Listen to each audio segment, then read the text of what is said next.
ఈరోజు భీమవరంలో ఉన్నాము. భీమవరంలో ఇక్కడ సాయిల్ వచ్చేసి చాలా ప్రాబ్లంగా ఉంది. ఒకసారి మీరు బిల్డింగ్ వ్యూ కనుక చూసుకుంటే ఈ బిల్డింగ్ వైశాల్యం వచ్చేసి ఒక 140 అడుగులు అటు బారు, వెడల్పు వచ్చేసరికి 40 అడుగులు వెడల్పు.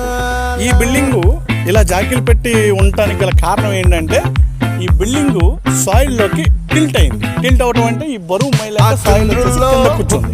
నేను రెండు చూపిస్తాను జాకీలతో బిల్డింగ్ ఎలా లిఫ్ట్ చేసాము, దీన్ని ఏ విధంగా అయితే మనం పైకి లిఫ్ట్ చేసి ఫ్యూచర్ లో కూడా ఇది మళ్ళీ టిల్ట్ అవ్వకుండా దీనికి రెమెడీ ఇస్తున్నాం.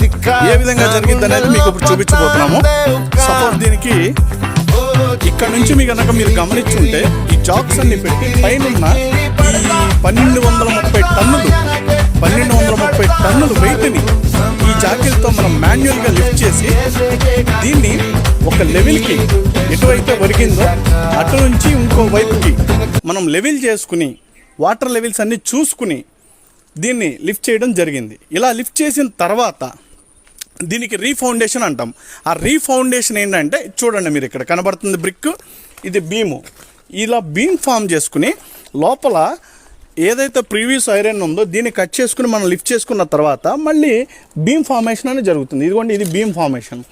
పైన ఇంత లోడ్ ఉండగానే ఈ బీమ్ ఫార్మేషన్ అనేది జరుగుతుంది. ఇలా బీమ్ ఫార్మేషన్ అవటం వల్ల ఇది ఫ్యూచర్లో దిగకుండా ఉంటుంది. చూడండి ఎంత లెంత్ ఉందంటే ఈ బిల్డింగ్ని మనం ఎగ్జాక్ట్గా దీంట్లో దరిదాపు 60 నుంచి 80 మంది వర్కర్స్ పనిచేశారు.